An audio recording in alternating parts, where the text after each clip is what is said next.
Al que va por el buen camino, le haré gustar la salvación.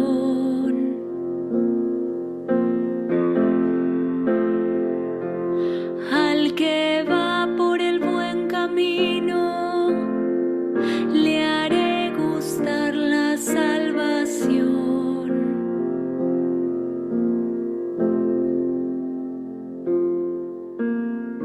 El Dios de los dioses, el Señor, habla para convocar a la tierra desde la salida del sol hasta el ocaso. No te acuso por tus sacrificios, tus holocaustos están siempre en mi presencia. Al que va por el buen camino, le haré gustar la salvación.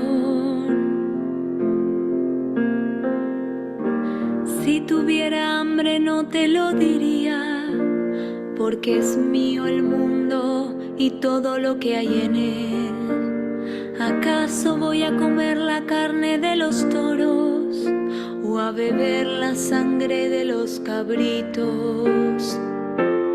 Al que va por el buen camino, le haré gustar la salvación. Ofrece al Señor un sacrificio de alabanza y cumple tus votos al Altísimo. Invócame en los momentos de peligro, yo te libraré y tú me glorificarás. Al que va por el buen camino, le haré gustar la salvación. Al que va por el buen camino, le haré gustar la salvación.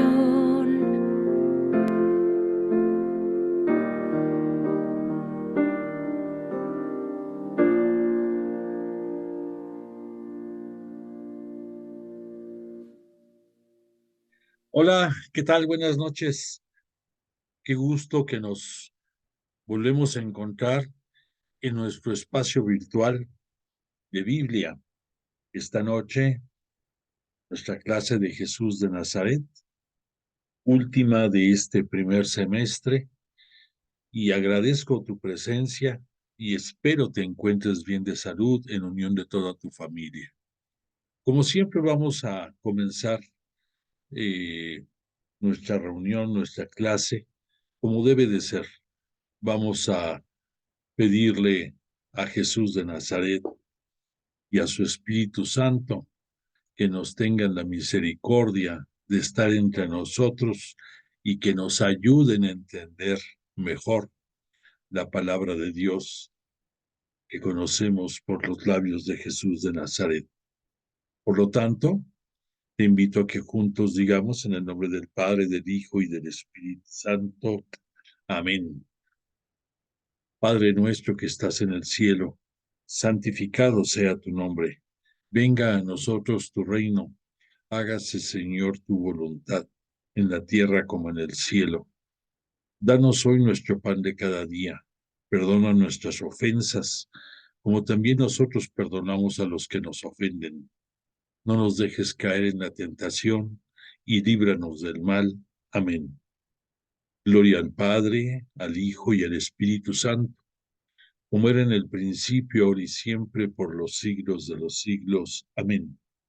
E invocamos al Espíritu Santo y decimos: oh Espíritu Santo, don de Dios y fuerza de lo alto, fuente de agua brotante de vida eterna, desciende y mora en nuestros corazones.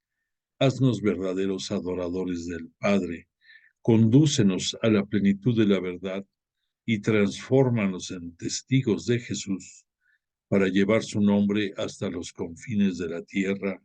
Amén.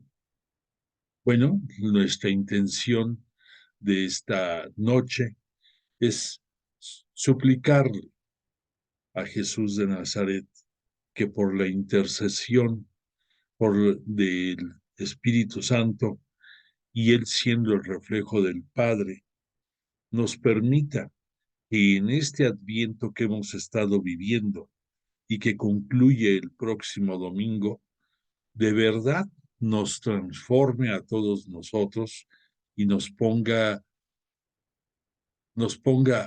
con la mejor disposición de corazón, de acción, de pensamiento, para dignamente recibir y celebrar el nacimiento de Él, de Jesús de Nazaret, en esta próxima Navidad. Se oye un poco simple, sin embargo es muy trascendente.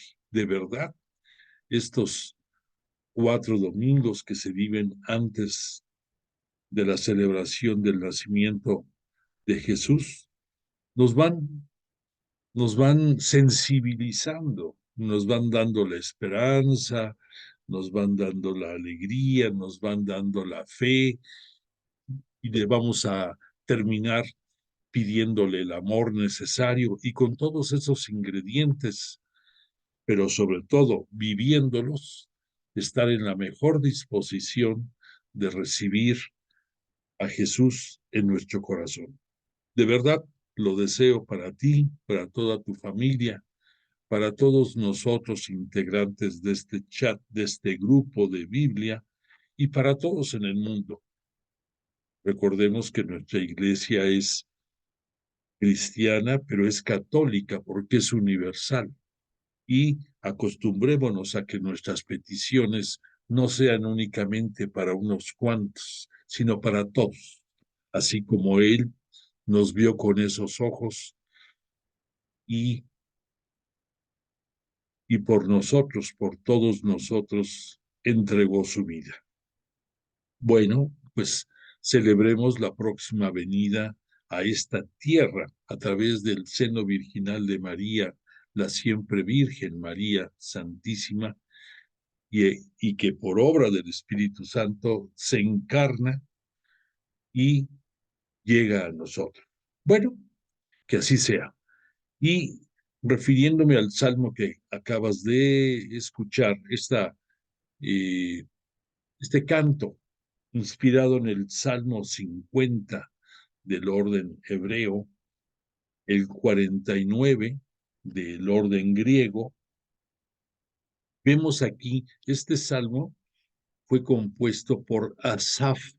Asaf fue un levita, o sea, que una persona que se dedicaba a servir en el templo, y era de una familia de mucha tradición dentro de los levitas.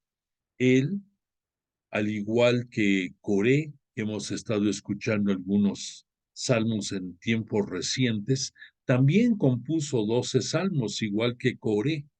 De hecho, después del rey David, son los dos compositores y músicos que tienen mayor número de salmos en este salterio. De hecho, este Asaf fue en tiempos de David y todavía en tiempos de Salomón, el director musical en el templo. Y, y este salmo es muy interesante, muy, además de bello, porque comienza narrándonos algunos momentos que en el Deuteronomio se vivieron. El Deuteronomio, por si tú no lo sabes, pudiéramos decir, es el testamento de Moisés. Fue el último de los libros que él escribió y ahí pues deja todas sus instrucciones y deja todas sus normas que debieran de respetar el pueblo elegido de Israel. Este Deuteronomio es hermoso porque además de su contenido, comienza diciendo algo que lo debemos de vivir día con día. Dice, escucha Israel, que traducido a nosotros sería, escucha, discípulo de Jesús. Y de ahí va partiendo.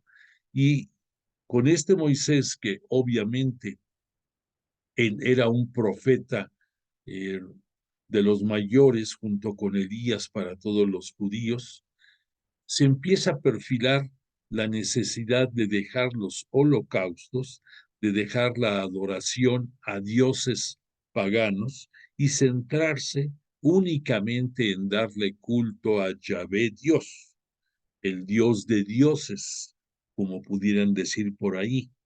Entonces, que podía haber muchos dioses para muchos, pero culto solamente a Yahvé Dios. Y él estaba sobre cualquier deidad que pudiera imaginar quien fuera. Bueno, después con el paso del tiempo, llegando otros profetas y muy concretamente llegando Isaías, que hemos visto que él es el profeta de los nuevos tiempos, se va a reafirmar más la necesidad de este culto, de dejar los holocaustos, de dejar la adoración a todos los ídolos, y que si hacemos esto, vamos a tener oportunidad de llegar al reino de los cielos. Por eso, en la narrativa de este bello salmo, tú escuchas que quien siga el camino gustará de la salvación. El gustar quiere decir que lo disfrutes. Entonces, obviamente, esto es una verdad muy grande. Si seguimos las instrucciones de Jesús que Él nos dio con su ejemplo y a través de su palabra, y nuestro corazón actúa de la manera que Él nos pide de amar a nuestro prójimo como Él nos ama a nosotros, seguramente que tú y todos los que lo hagan gustarán del reino de los cielos, del reino de Dios. Bueno, pues que así sea. Y dicho lo anterior, vamos a recapitular en las clases pasadas. Hemos visto después del bautismo de Jesús y de que se fue al desierto, en el desierto veíamos que fue a preparar su actividad ministerial, su ministerio, lo que iba a ser su ministerio público. Y a través de diversas narrativas en cada uno de los 4 evangelistas, vemos concordancias y vemos algunas diferencias que cada uno va resaltando. Es importante que distingamos que en los sinópticos, tanto Mateo como Lucas dan una prioridad muy fuerte a la presencia del Espíritu Santo. Y también Juan lo hace. El único que no lo hace de una manera tan intensa como ellos es Marcos. Recordemos que Marcos escribió la Buena Nueva, el Evangelio sobre la vida de Jesús, con el destino de que llegara a los cristianos que en Roma sufrían persecuciones y asedio del Imperio Romano y que necesitaban urgentemente reforzar su fe y adherencia a Jesús de Nazaret y a su iglesia. Muy probablemente por ese motivo, Marcos no es tan sucinto en muchos detalles como los sinópticos y también no entra en detalles teológicos como Juan.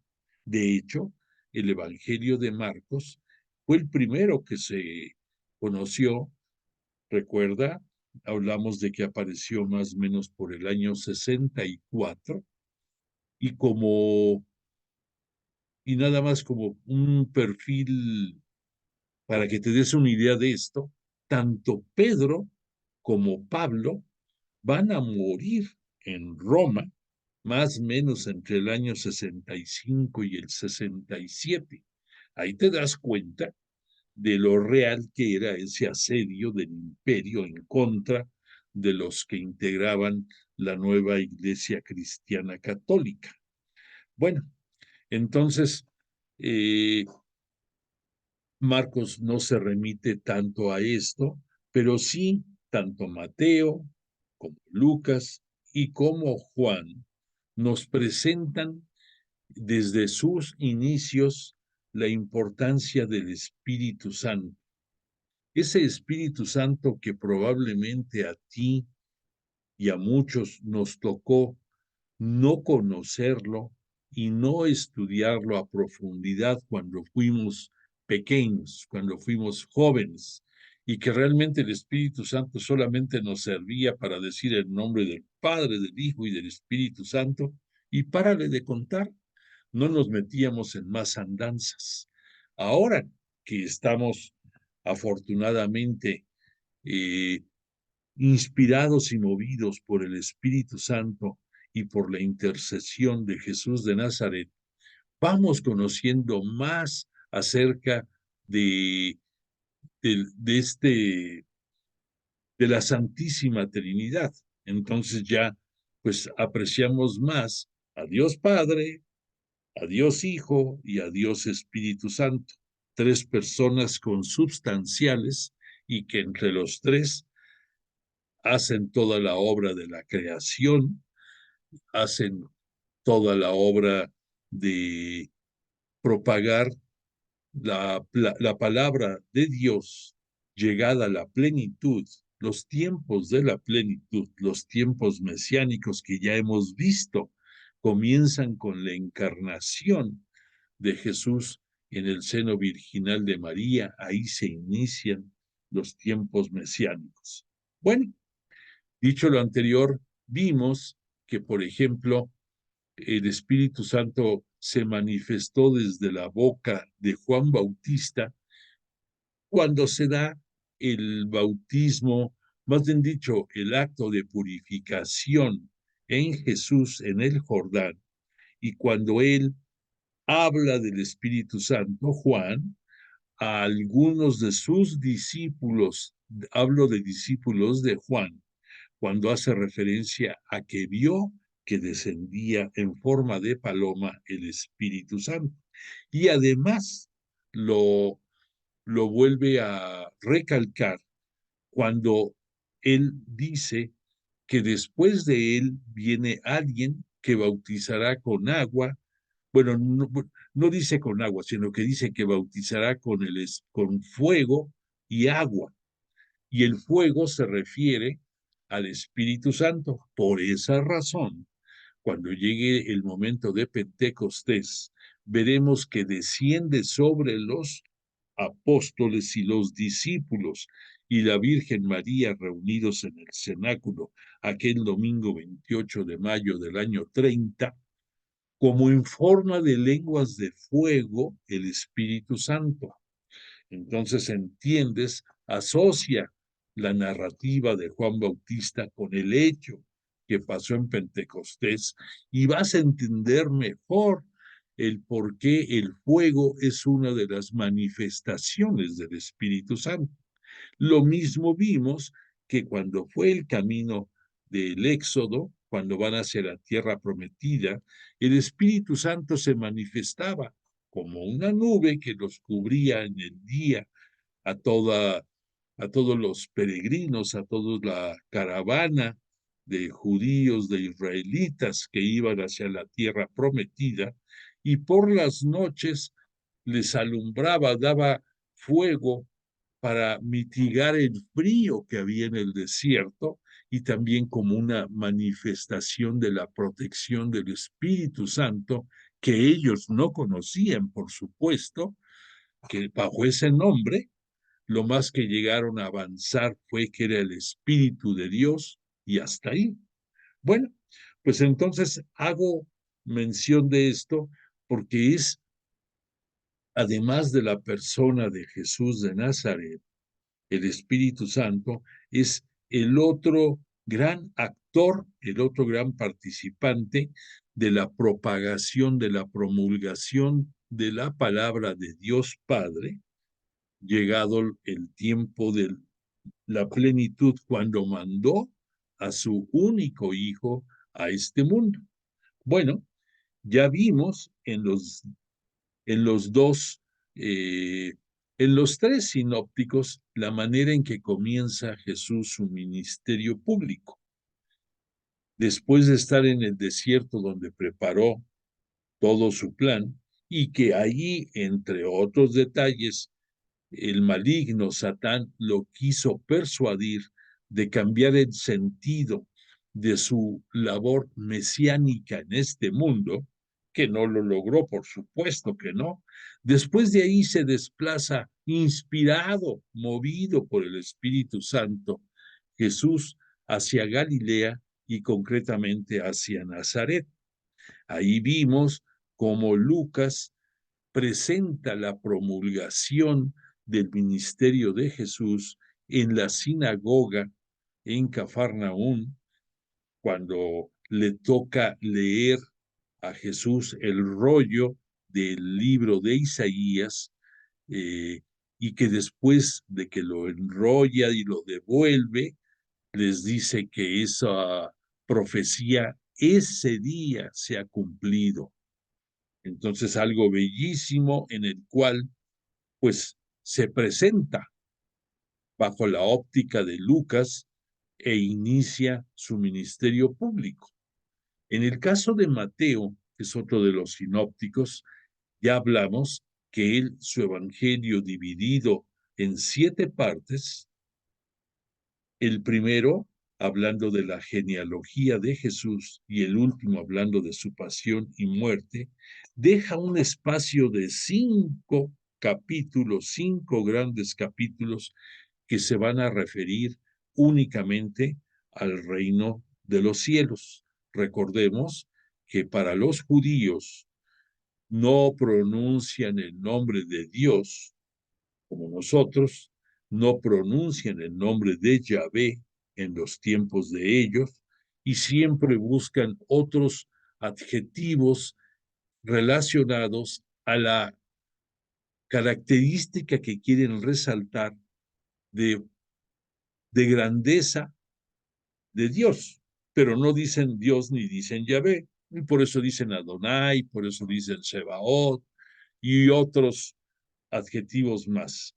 Bueno, pero este Mateo, perdón, en ese espacio de los 5 capítulos que deja para el conocimiento del reino de los cielos, comienza este capítulo segundo con la promulgación del reino de los cielos. Y esto lo debemos de apreciar mucho porque siguiendo un orden, conocemos nosotros quién es Jesús que viene a este mundo. Recuerda que conocemos que Él es, además de ser el unigénito de Dios, Él tiene las características de ser el Mesías esperado, de ser también el siervo sufriente de Yahvé, porque va a llevar hasta el extremo todo lo que su padre le indica de cómo sea la promulgación, el hablar del reino de los cielos y de con hechos constatarlo. Por eso Jesús, pues todo lo que hizo en este mundo, en vida, fue cumplir la voluntad de su Padre a toda cabalidad y también el mostrarnos, el recalcarnos cómo es el reino de Dios. Para los judíos, el reino de los cielos. Por eso decimos que Jesús vino con tres, con tres deseos. El primero, darnos a conocer el reino de Dios. El segundo, darnos a conocer el reino de Dios. Y el tercero, darnos a conocer el reino de Dios. Por lo tanto, toda su vida y obra en este mundo, como humano de Jesús de Nazaret, va enfocado de palabra, de acción, de signos de poder, de discursos, de parábolas, todas para mostrarnos qué tenemos que hacer para llegar al reino de Dios. Y obvio, el primero que cumplió todo esto fue el propio Jesús. Él no nos pide nada que Él no haya cumplido. No nos exige nada que Él haya también realizado. No nos pide diferencia alguna en toda su vida y obra como humano y que nos invita a que nosotros hagamos lo mismo. Bueno, entonces, regresando ya al tema de esta noche, y nada más para concluir recordando que Juan, en la clase pasada vimos con esta escena que a través de Jesús presentó a la samaritana su mesianidad y que le habló también del Espíritu Santo, pues tenemos como Juan, que aunque no es de los sinópticos, también abordó y nos presentó al Espíritu Santo. En pocas palabras, sin el Espíritu Santo no sería posible la realización de la obra mesiánica de Jesús. Recordemos que el plan viene de Dios Padre, que Jesús de Nazaret como único hijo y ya previsto desde antes de la creación del mundo, estaba preperfilado que se iba a dar los tiempos de la plenitud y que Él iba a venir a este mundo para enseñarnos cómo llegar al reino de Dios. Bueno, entonces dicho ya esto, vamos a entrar ahora a lo que después Mateo nos va a presentar. Mateo, recordemos que es un evangelista que es un perfecto conocedor del judaísmo, de los sustentos en las leyes y en la Torá de todo lo que es la religión judía, y que esto va a ser sustento de muchas de las enseñanzas y narrativas que pone sobre la vida y obra de Jesús de Nazaret. Bueno, entonces, hemos dicho también que en el caso de Mateo, cada uno de sus 7 grandes apartados comienzan con con una, con una sección narrativa de diversos tipos y después, en ocasiones, la enriquece con signos de poder o con milagros relacionados a lo que está exponiendo y la cierra siempre con un discurso. Ese discurso de boca de Jesús va a tratar de distintos temas de acuerdo a cada uno de los 5 apartados referidos al reino de los cielos. ¿Por qué? Mateo, su evangelio va hacia los judíos que están incorporándose a la religión cristiana católica y tiene que presentarles todo lo que tienen que observar, cumplir y seguir, sustentado en las bases del judaísmo.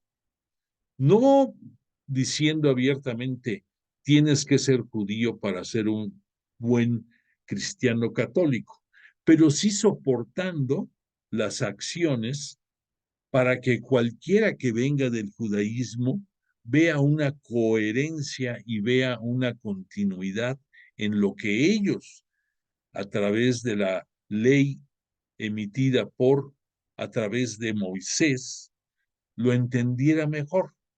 Por eso, en el salmo que escuchamos ahora, vemos diferencias de la manera en que lo presentó Moisés en su Deuteronomio, y ya después de Isaías, más cercano a la venida de Jesús a este mundo, vemos cómo van cambiando las cosas para rendir un culto a Dios de una manera diferente, ya sin holocaustos, sin ídolos, y centrándonos en respetar los lineamientos que Jesús va a traer.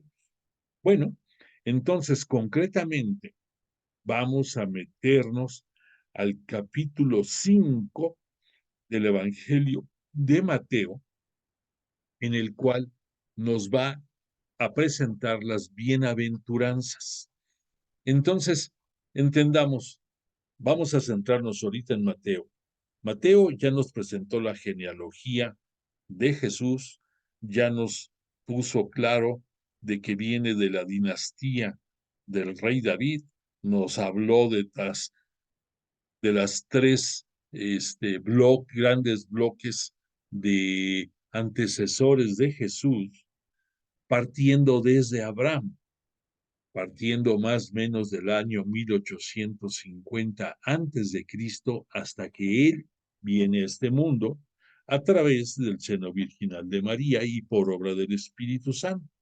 Bueno, entonces no es casualidad, hemos dicho, que Mateo, gran y hábil conocedor de costumbres judaicas, utilice los 5 capítulos para presentarnos el reino de los cielos. Y además, para darnos a conocer las disposiciones y los preceptos, si tú quieres llamarle así, que debemos de respetar para llegar al reino de los cielos, lo incorpora también en el capítulo 5. El número 5 dentro del judaísmo no quiere decir algo definitivo, es un número que nos señala algunos, que nos señala posibilidades. Por esa razón, cuando lleguemos a ver la multiplicación de los panes y los peces, nos van a hablar de 5 peces. O sea, es una forma de decir algunos. Aquí Mateo va a centrar estas enseñanzas de Jesús, su promulgación, para que podamos llegar cumpliéndolo e imitándolo a él, al reino de Dios para nosotros y para los judíos, el reino de los cielos, en este capítulo 5. No es coincidencia. Así estaba perfilado. Por lo tanto, en este capítulo 5, Mateo comienza diciéndonos las bienaventuranzas. Viendo la muchedumbre, subió al monte y se sentó. Sus discípulos se le acercaron. Entonces, tomando la palabra, les enseñaba así. Hago una pausa. La muchedumbre aquí se refiere porque este sermón de la montaña, como lo conocemos popularmente por la tradición, la va a dar este discurso Jesús, punto número 1, en un monte, en algún lugar en el cual está él con mayor altura. ¿Por qué? Siempre cuando se nos habla en la historia de la salvación de mensajes relacionados con Dios, se va a buscar que se den en lugares altos, en montañas, para que la cercanía física entre nosotros y Dios se acorte. Eso es uno de los ingredientes. Por otra razón, también al decir de la muchedumbre, es porque en el sitio en que lo va a hacer Jesús es una montaña cercana, a Cafarnaún. Y Cafarnaún, recordemos, que está en la parte norte de Galilea, pero tiene a un lado todo lo que es hacia Samaria y regiones judías, y del otro lado tiene hacia lo que es la Decápolis, hacia lo que son los pueblos paganos. Entonces, no es circunstancial, así tenía que ser, que Jesús dirigiera sus bienaventuranzas a través de la inspiración de Mateo en este sitio, porque se va a dirigir igual a judíos que a paganos y a gente que de otras procedencias que se encontraban ahí. Por eso cita muchedumbre. Por otra parte dice, subió al monte y se sentó. Además de verlo sentado físicamente a Jesús, recordemos que el sentarse es una forma también de decir predicó, dio una enseñanza. Bueno, sus discípulos se le acercaron. Discípulos son los que simpatizan con lo que están escuchando y preferentemente siguen al maestro. De ahí van a surgir posteriormente sus apóstoles.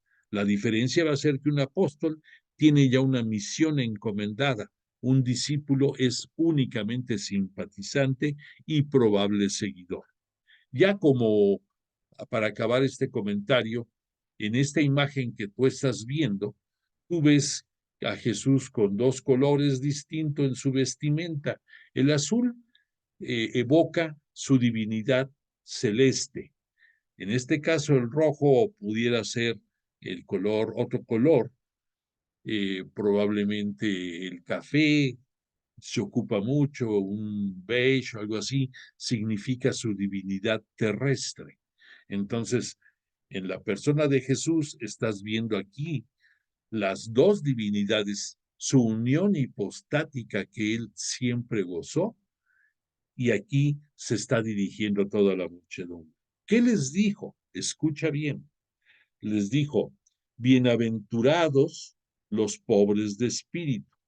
Bienaventurados es una forma era una palabra que se usaba mucho en el Antiguo Testamento, pero sería el equivalente a felices, a alegres, a, o sea, una palabra, este, grata, pero aquí se manifiesta como bienaventurados, los pobres de espíritu.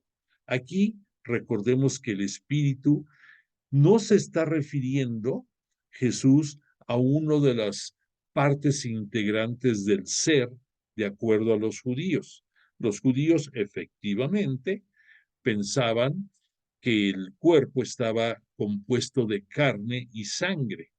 Y ya los fariseos estaban más, que estaban más actualizados, veían también el espíritu como parte integral del ser. Por esa razón recordarás que ellos, una de las condiciones de la llegada del Mesías era que el espíritu, que Elías iba a llegar antes, se iba a hacer presente antes que Jesús, antes que el Mesías, y que Jesús mismo nos los corroboró diciendo que el espíritu de Elías no lo distinguieron los judíos, pero estuvo en Juan Bautista. Entonces, espíritu, sangre y carne eran los integrantes del un humano para los judíos. La sangre le daban mucha preponderancia, por eso vamos a ver en signos de poder que Jesús va a curar a gente de hemofilia, de hemorragias, de muchas cosas, porque era vida para los judíos. Bueno, entonces ya entiendes mejor por qué la expresión bienaventurados los pobres de espíritu. Esa gente pobre, no en el sentido económico, sino pobres porque su espíritu está necesitado de un consuelo, de un bálsamo que venga de los cielos para calmar y enriquecer su espíritu. Dijo entonces Jesús, bienaventurados los pobres de espíritu, porque de ellos es el reino de los cielos. Importante, la palabra es, o sea, está usando Jesús el hoy, el presente, que hemos dicho que es una de las características de la omnipotencia de Dios Padre y ahora también de Jesús.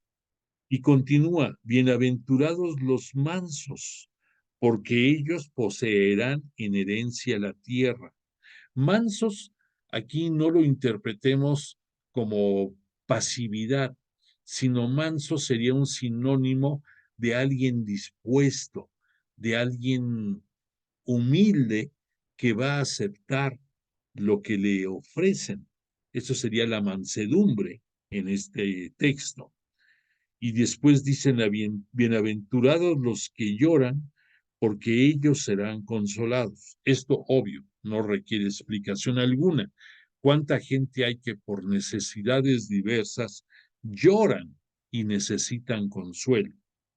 Bueno, hasta aquí te quiero hacer un comentario. Estas tres bienaventuranzas se refieren a condiciones generales de toda la gente, necesidades que tenemos como seres humanos.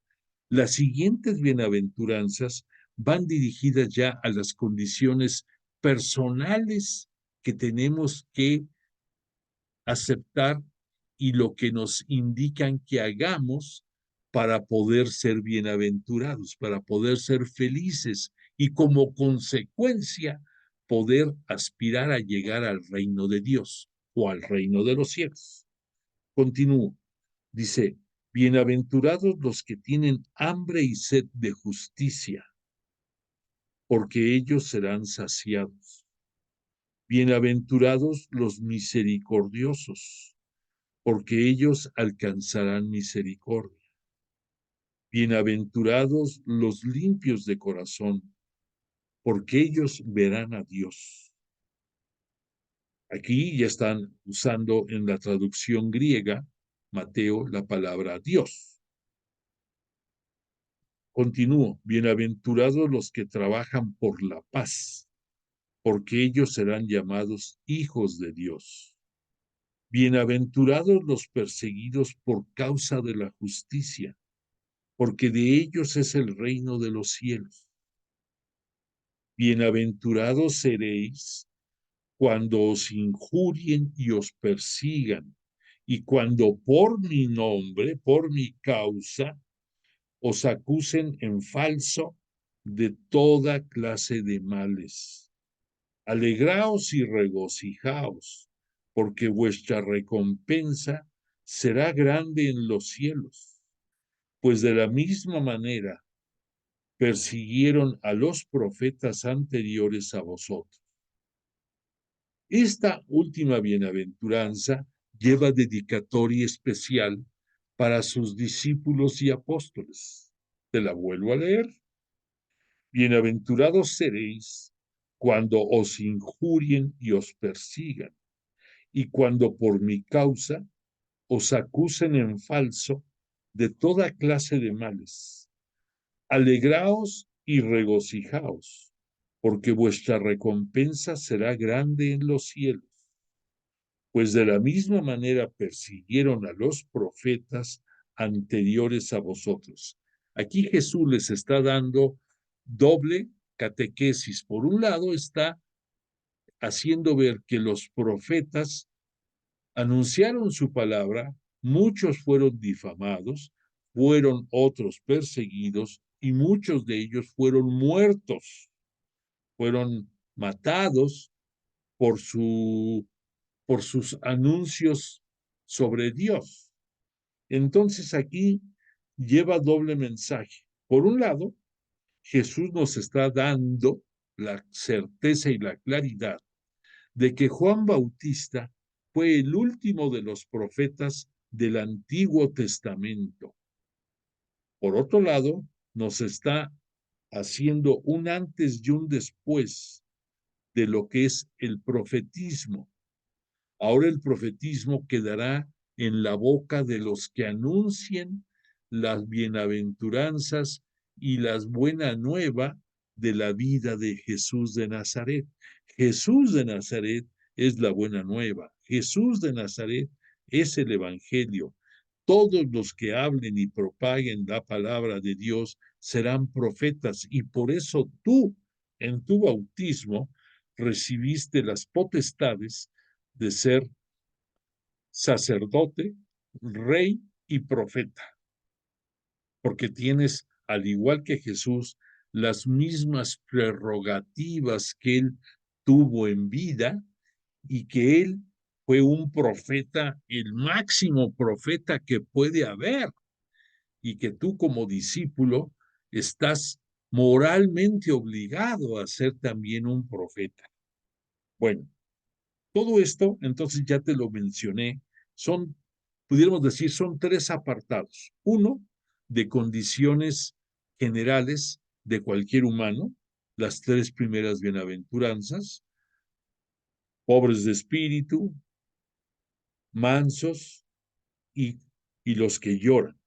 Las otras bienaventuranzas que comenté se refieren a necesidades específicas que a no todo mundo puede tener en toda su vida, que todos las vamos a vivir en ciertos momentos, como la sed de justicia, el hambre, la necesidad de misericordia y el ser misericordioso, el tener un corazón limpio, el que trabajemos por la paz, que la tengamos en nuestro corazón y que busquemos por todos los medios posibles de que se extienda esa paz, la necesidad de justicia, la necesidad de poder con todos estos satisfacciones obtenidas, el vivir plenamente aquí en la tierra, pero sobre todo el llegar al reino de Dios.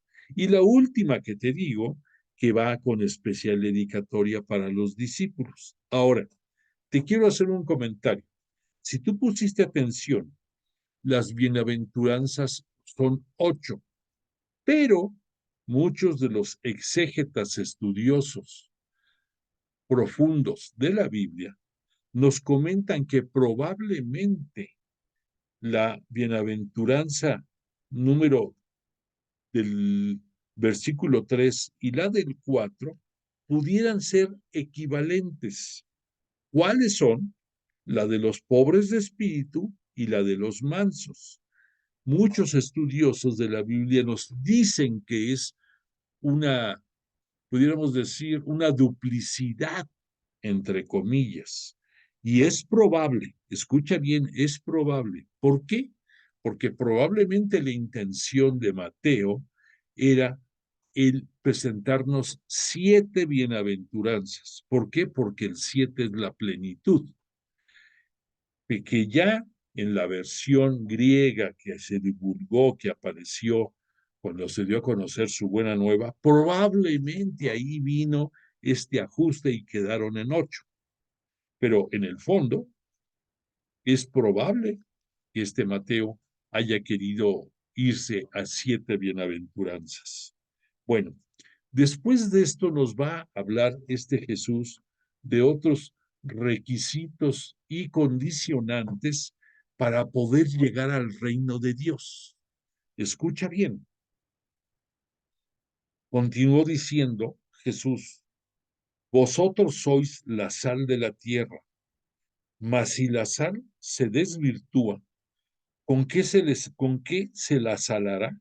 Ya no sirve para nada más que para ser tirada afuera y pisoteada por los hombres.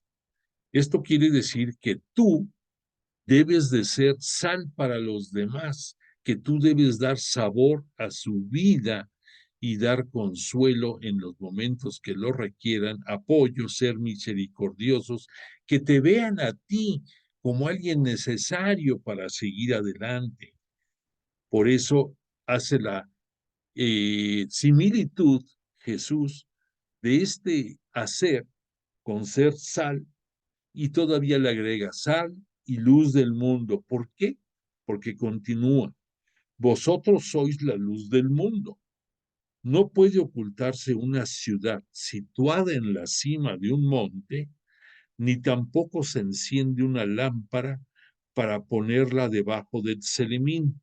Me detengo.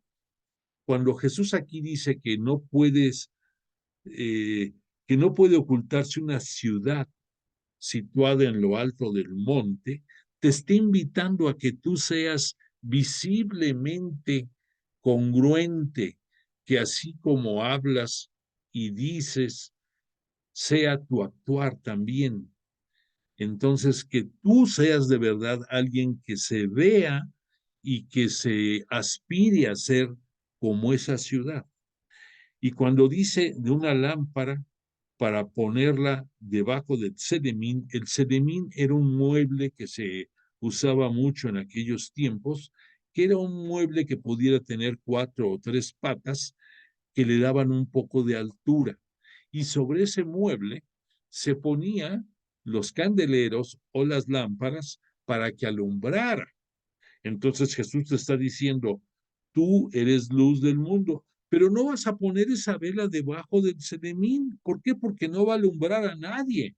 Nada más va a iluminar el piso y de lo que se pretende es que tú ilumines a los demás y que tú seas visible como una gran ciudad sobre el monte y que tú seas sal que le dé sabor a la vida de los demás, a la vida de tu prójimo.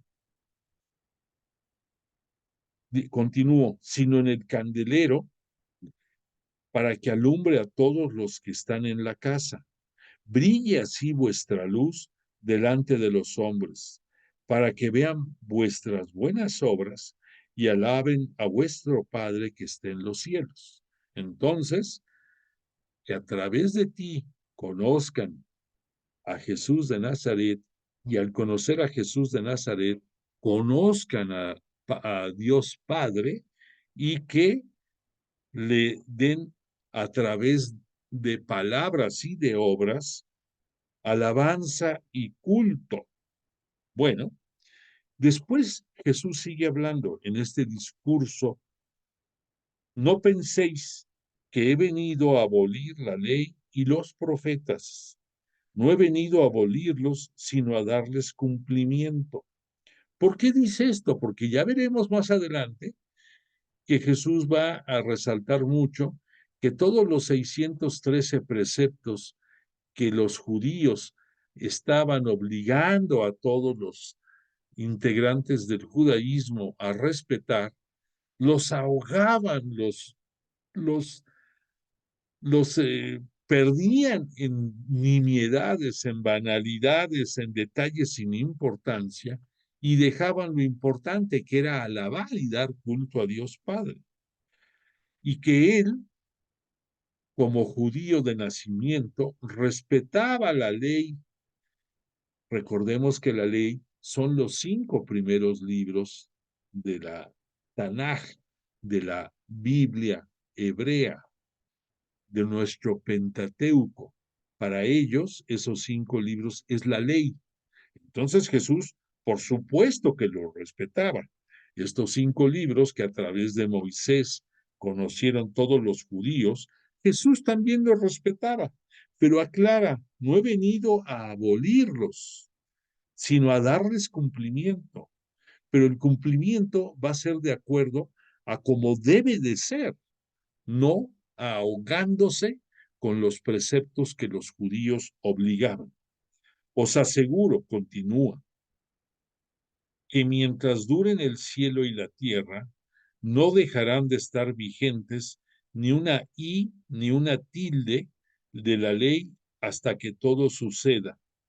Por tanto, El que no dé importancia a uno de estos mandamientos más pequeños y así lo enseña a los hombres, será el más pequeño en el reino de los cielos.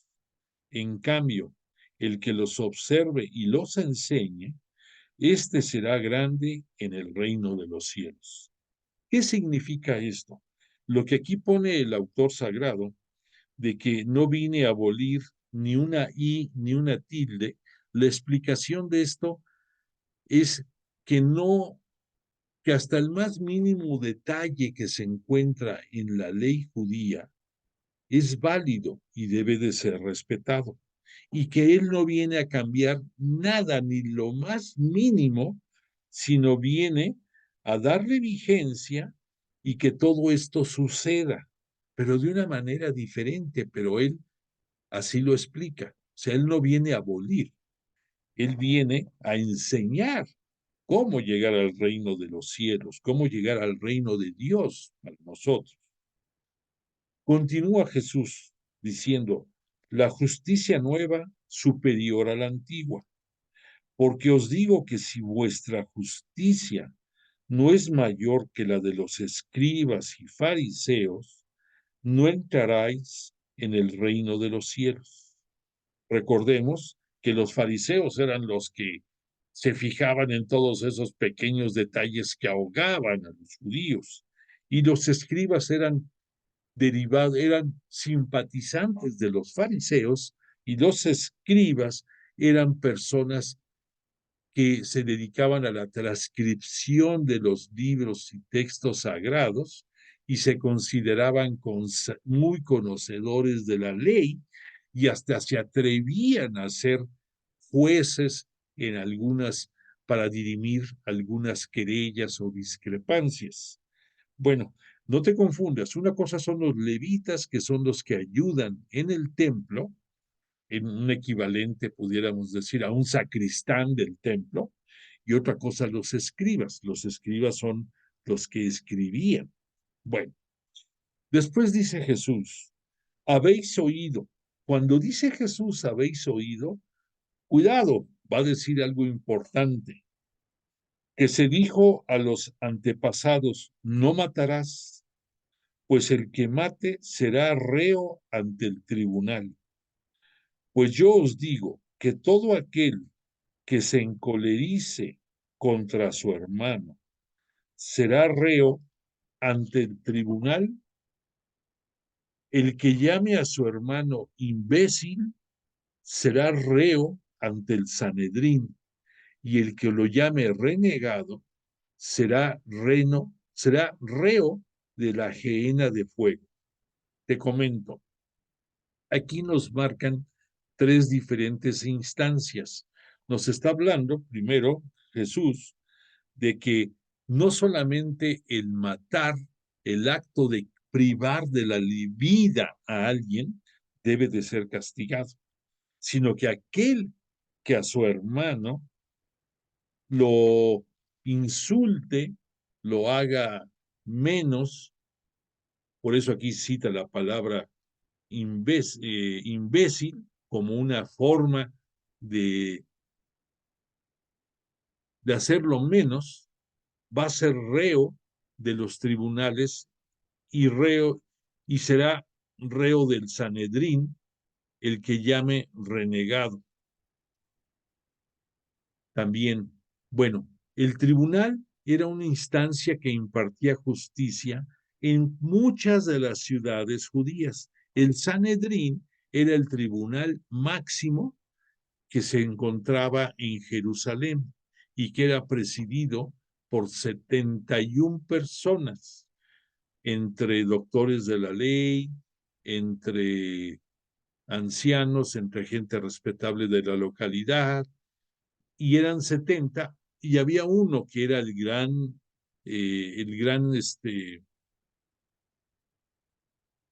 maestro, el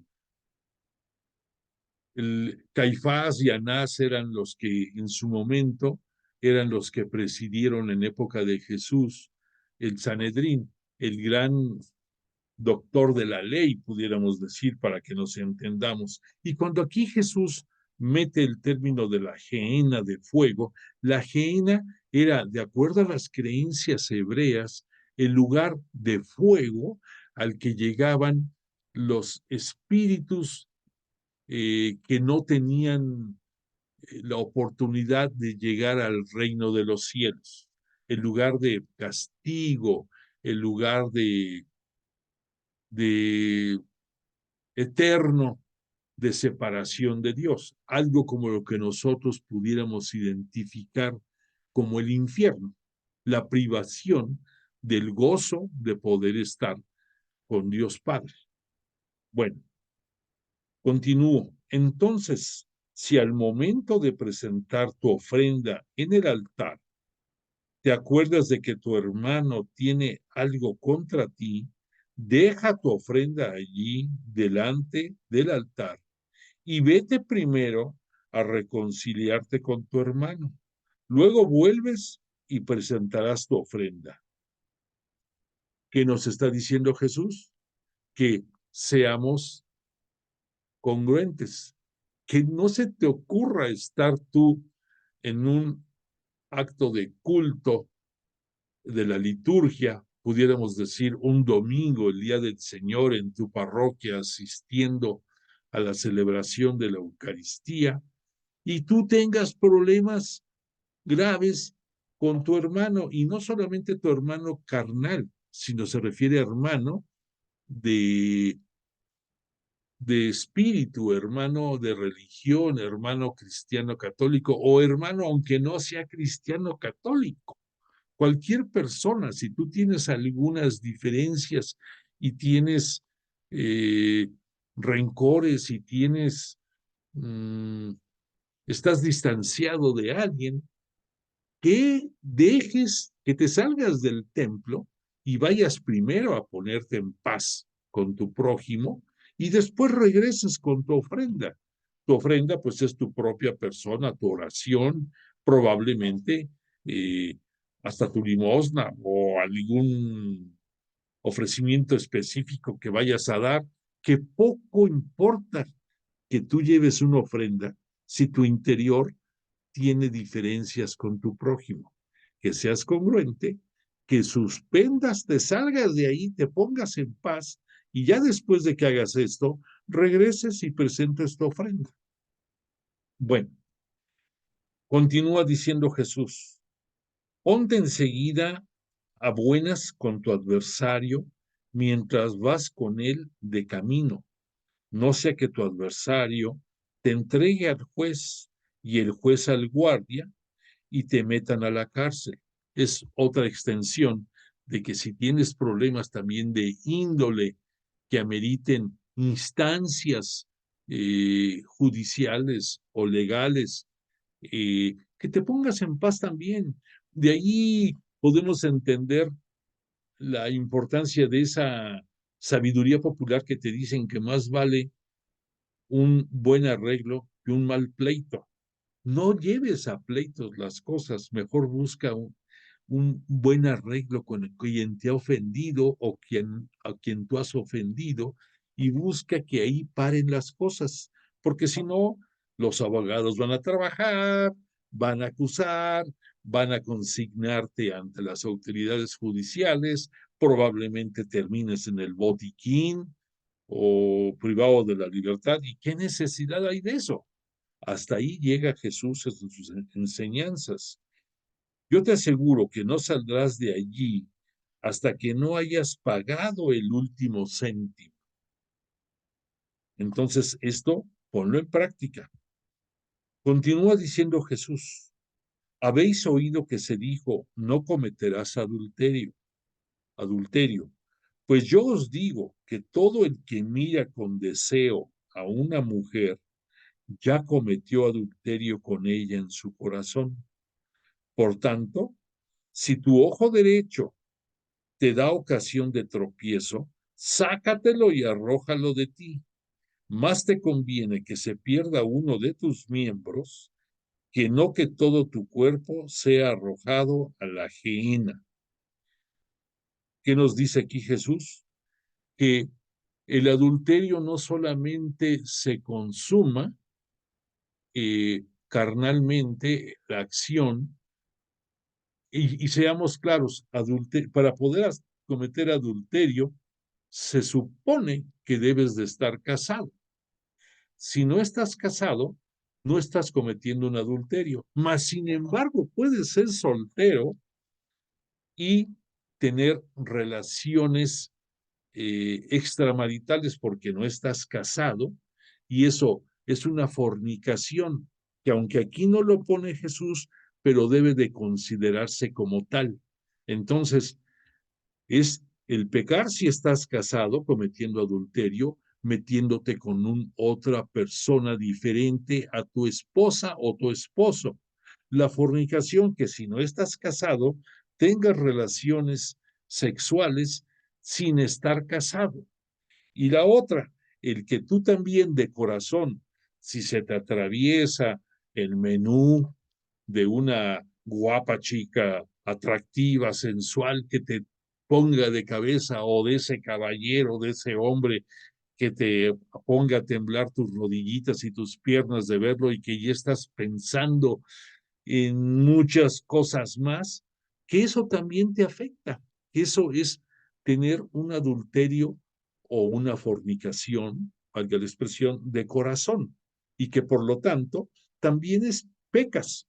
Y si tú te dejas consumir por esos deseos y pensamientos, vas a acabar también en la gehenna, vas a acabar en el lugar de separación de la misericordia y de la felicidad con Dios.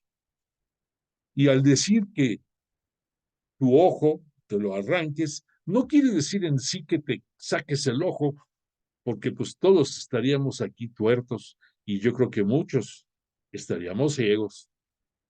No es tanto el llegar a ese extremo físico, sino nos está dando a entender Jesús que si tú sabes qué es lo que te incita, qué es lo que te lleva a un mal mayor, evítalo.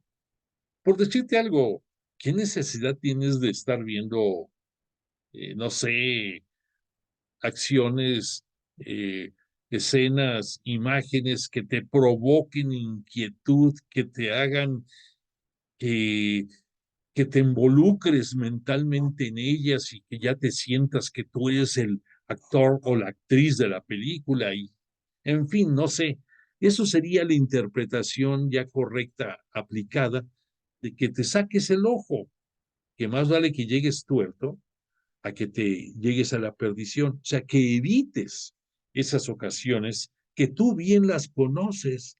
¿Qué es preferible? Que vayas a confesarte cada rato y que estés con lo mismo y lo mismo, y caí con esto y que y volví a caer y volví a caer, a que las evites.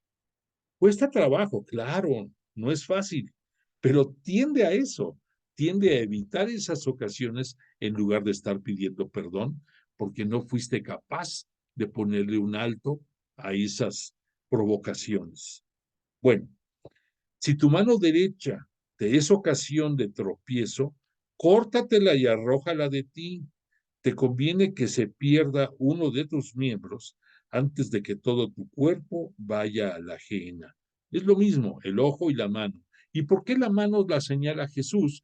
Porque la mano de Dios es el poder, porque la mano derecha vemos en muchos salmos y en el Antiguo Testamento que era un sinónimo de la realeza y de la potestad de alguien.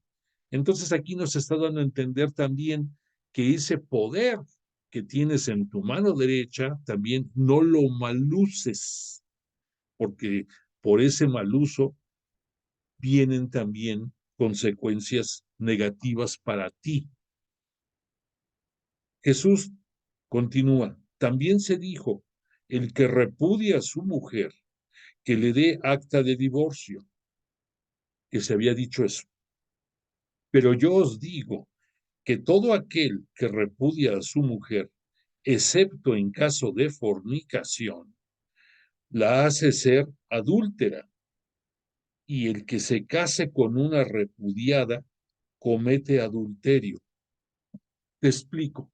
De acuerdo a la ley de Moisés, el varón, el hombre, tenía muchas prerrogativas y potestades, y desafortunadamente una de ellas era que si no le parecía al hombre cualquier cosa de su esposa, le daba a veces un acta de repudio y la mandaba a freír espárragos. La sacaba de la casa, hasta aquí llegamos, punto. Y ni quien le dijera nada. Has de decir, ¿cómo es posible eso? Pues sí, sí era posible. Entonces Jesús aquí nos dice que solo en caso de fornicación, entendamos esto, en caso de adulterio, es lícito separarse de la mujer, siempre y cuando le otorgues un acta de divorcio en la cual quede claro el motivo por el cual se hace. Obviamente, aquí hay una diferencia. En tiempos del Antiguo Testamento, una adúltera bastaba con que el varón dijera que lo había engañado para que públicamente fuera matada a pedradas la mujer. Aquí ya no nos menciona Jesús de que sea lapidada, nos dice únicamente que en una condicionante como tal le entregue un acta de divorcio a la mujer. Hasta ahí, ya, nada de que la maten. Y por otra parte, que cualquiera que se case con una mujer repudiada, aquí se habla de la mujer, pero tristemente también el hombre caemos en lo mismo, pero en estos tiempos no se mencionaba más que de la mujer, pero pues igual peca el hombre que peca la mujer. Entonces, que quien se casa con alguien repudiado, con alguien que cometió adulterio, comete también adulterio por casarse con esta persona.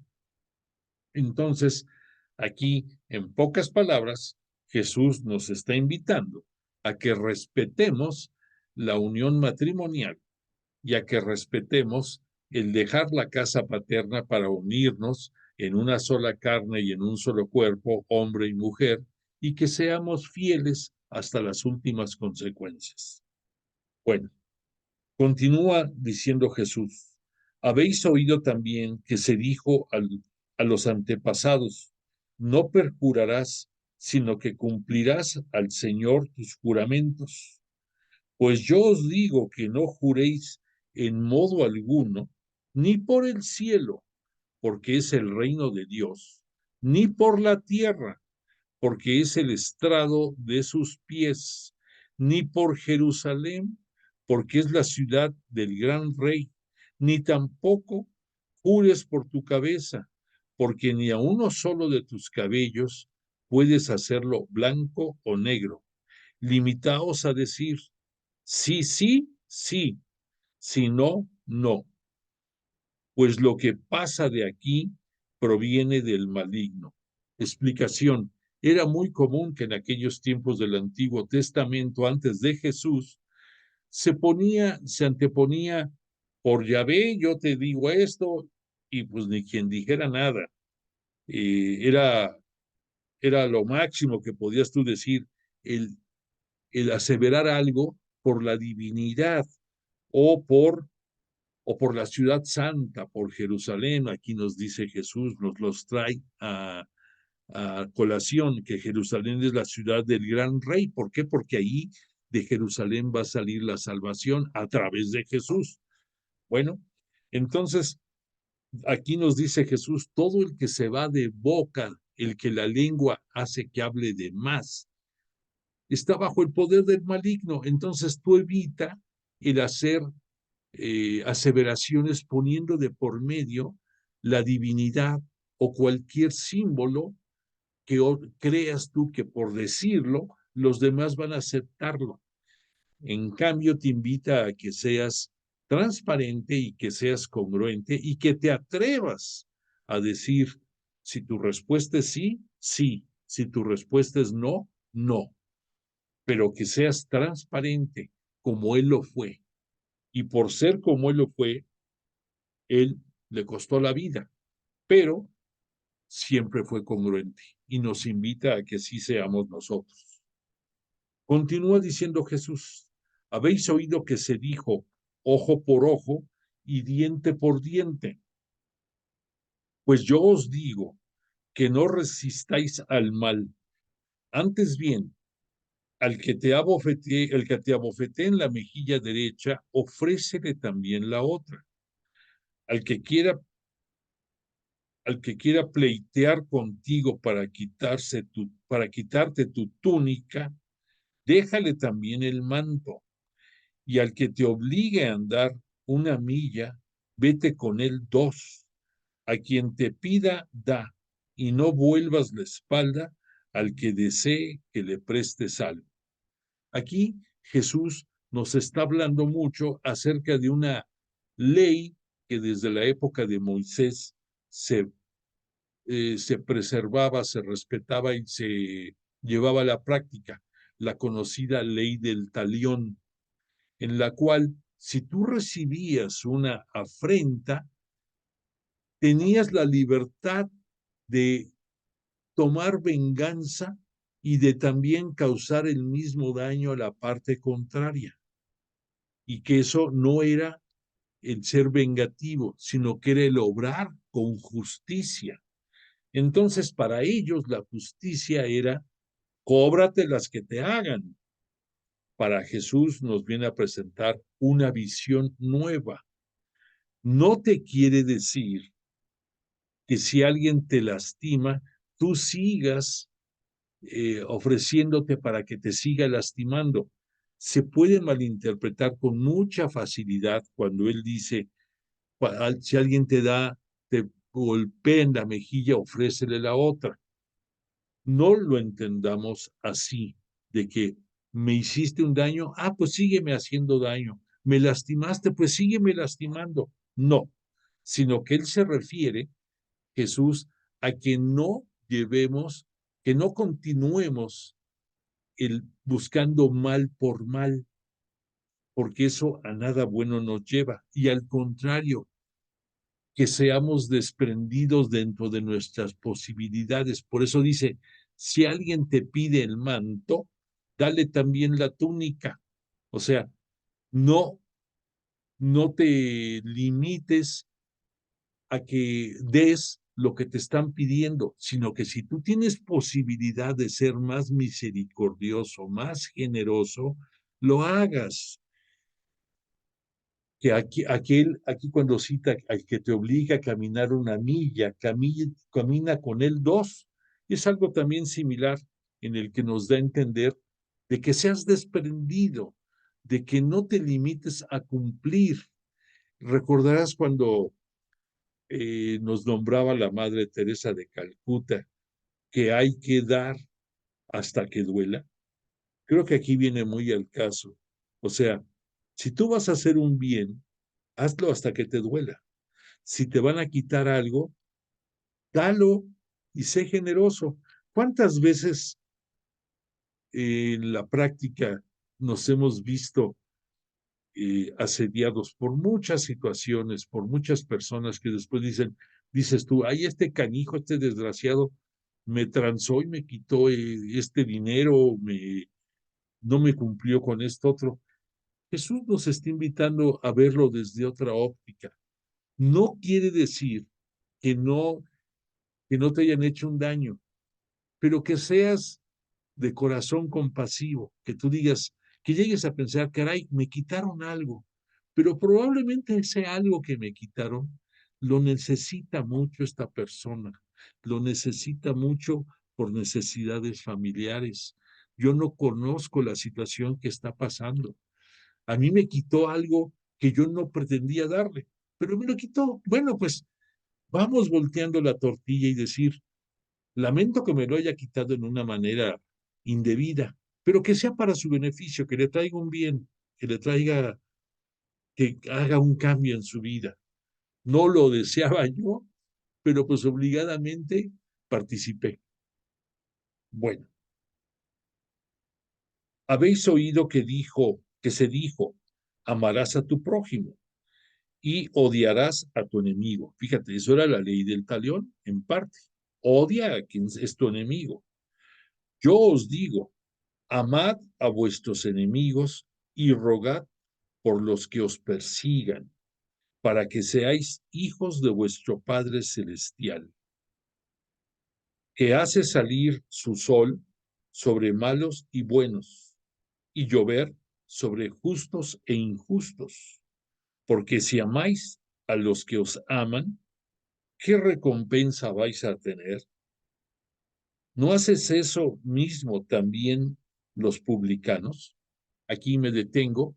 Jesús está señalando otra de las circunstancias que prevalecían mucho en esa época y que vamos a verlo después en el episodio en que cita a los publicanos. Los publicanos eran los recaudadores de impuestos que otorgaban la mayor parte de lo que recababan al Imperio Romano, pero ellos llevaban un porcentaje sobre lo que cobraban y por lo mismo tenían mucha influencia y poder para poder negociar y hacer grandes negocios, perdonar a quien ellos querían, fregar a los que no querían, ser sus amigos, en fin.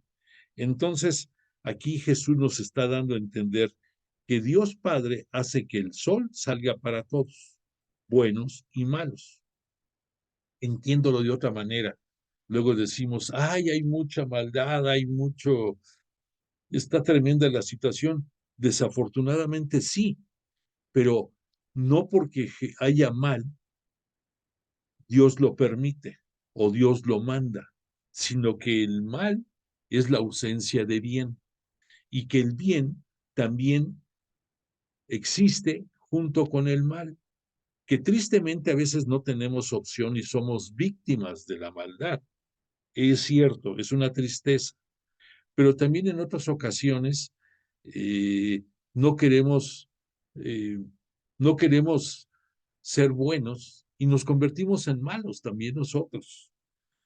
Es en serio, piénsalo y te aseguro que todos en algún momento de nuestra vida hemos caído en la tentación de ser malos y de imponer nuestras conveniencias. Y por eso aquí Jesús nos habla de la persona de los publicanos, porque ellos actuaban a su conveniencia.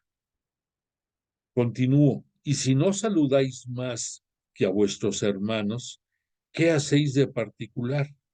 ¿No hacen eso mismo también los paganos? Vosotros, pues, sed perfectos como es perfecto vuestro Padre del cielo. Eso, ahí termina esta parte de los discursos, de la parte de los discursos referente a la moral, referente a lo que ahora nosotros podemos contemplar en el catecismo de la Iglesia Católica, en el tomo número 4 o el tomo número 3, en que nos habla de la moral del cristiano católico. Aquí Jesús, en una manera extensa, nos habló de cómo debe de ser la justicia nueva, que es superior a la que existía en esos tiempos, y nos habla de la moral y, por qué no decirlo, también de la ética que debe de prevalecer en nosotros. Después Jesús nos va a dar otros, otros, otras reglamentaciones que ya Mateo las va a incluir en capítulo aparte. Sigue siendo la promulgación del reino de los cielos, para nosotros la promulgación del reino de Dios, pero ya no entra dentro de ese capítulo 5, que es la columna vertebral, la médula de la enseñanza de Jesús, porque Jesús, vuelvo a repetir, no nos pide que hagamos nada, absolutamente nada, que Él no haya podido hacer. Y si Él nos pide algo, es porque sabe que podemos. Que cueste trabajo, ese es otro boleto. O sea, eso es cierto. Algunas cosas nos cuesta más trabajo, nos duele, nos ponen la pata encima para que lo hagamos y a veces a fuerza lo hacemos, pero así debe de ser las cosas. Y Jesús es el ejemplo de congruencia entre lo que Él dice, entre lo que hace y lo que promulga. lo que nos da a conocer. Entonces, eso no lo olvidemos nunca. Toda su vida así fue, y por eso Mateo lo está metiendo aquí, en la promulgación del reino de los cielos. Bueno, ya en este capítulo sexto, a ver si podemos avanzar uno, pues vamos a conformarnos con uno o dos. La limosna en secreto. Cuidad de no practicar vuestra justicia delante de los hombres para que os vean. En tal caso no tendréis recompensa de vuestro Padre que está en los cielos. Así que cuando hagas limosna, no lo vayas trompeteando por delante como hacen los hipócritas en las sinagogas y por las calles, con el fin de ser honrados por los hombres. Os aseguro que con eso ya recibieron su pago. Tú, en cambio, cuando hagas limosna, que no sea, que no sepa tu mano izquierda lo que hace la derecha. Así, tu limosna quedará en secreto y tu Padre, que ve en lo secreto, te recompensará. Esto es porque eran muy dados los, los ricachones de aquellos tiempos de delante de todo mundo soltar las monedas para que vieran cómo se oía el ruido de las monedas cayendo y que vieran que eran generosos. Y recordarás que en un momento hay una mujer que da una monedita pequeña y que Jesús dice, esta mujer dio más que los otros que dieron mucho, porque ella dio todo lo que tenía y el otro se jactó de dar parte de lo muchísimo que tiene, en pocas palabras. Entonces, que tú seas generoso, pero que no te pavonees de tu generosidad, porque así debe de ser. No es ningún acto de grandeza más allá de que seas misericordioso, pero estás obligado a hacerlo porque Dios te ha dado a ti oportunidad de tener mucho más que lo que muchos necesitan y desean. Y si tienes de más, compártelo. Después nos dice Jesús con relación a la oración, cuando oréis, no seáis como los hipócritas que gustan de orar en las sinagogas y en las esquinas de las plazas, bien plantados, para que los vea la gente. Os aseguro que con eso ya recibieron su pago. Tú, en cambio, cuando vayas a orar, entra en tu aposento y después cierra la puerta y ora a tu Padre, que Él está allí en lo secreto, y tu Padre, que ve en lo secreto, te recompensará. Esto también es importante. Sé humilde y no hay necesidad de que vayas de rodillas a hacer penitencia a la villa o lo que tú gustes y mandes. Si es tu deseo hacerlo, hazlo. No te digo que no lo hagas, pero que tu oración puede ser dirigida aún en la intimidad de tu hogar, de tu casa, y no hay necesidad ni siquiera de que lo hagas acompañado. Solo ponte en presencia del Señor, en presencia de Jesús, y con la humildad de corazón, abre tu pecho y platícale todo, y deja que Él, a través de su Espíritu Santo, te aconseje y te guíe. El siguiente apartado ya no lo vamos a ver ahorita porque es la verdadera oración, el Padre Nuestro, que demanda una buena cantidad de tiempo por la importancia y la belleza que tiene.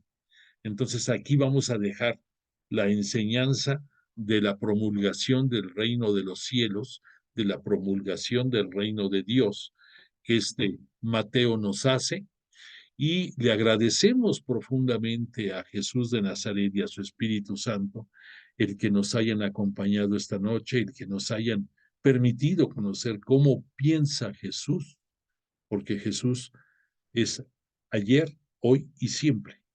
Y también para pedirle nuevamente con humildad que nos enseñe y nos prepare a recibirlo dignamente en nuestro corazón y que de veras podamos ser ejemplos vivos de su palabra y de su religiosidad, porque nosotros, gracias a su misericordia, somos bautizados perteneciente a su gran iglesia cristiana católica.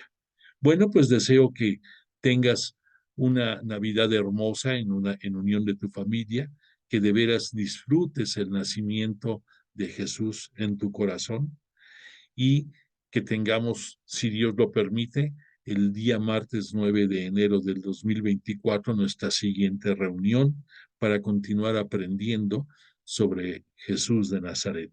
Agradezco tu preferencia, agradezco tu generosidad de acompañarme en todo este semestre primero y de verdad aprecio tu presencia. Te invito a que manifiestes que estuviste aquí en el chat de todos nosotros, a que promuevas nuestros cursos para que logremos, de ser posible, tener más oyentes y que estemos contribuyendo a ser profetas como Jesús nos lo pidió en nuestro bautismo. Y ahora pues te voy a poner la canción de cierre y te abrazo a distancia y te deseo buena noche.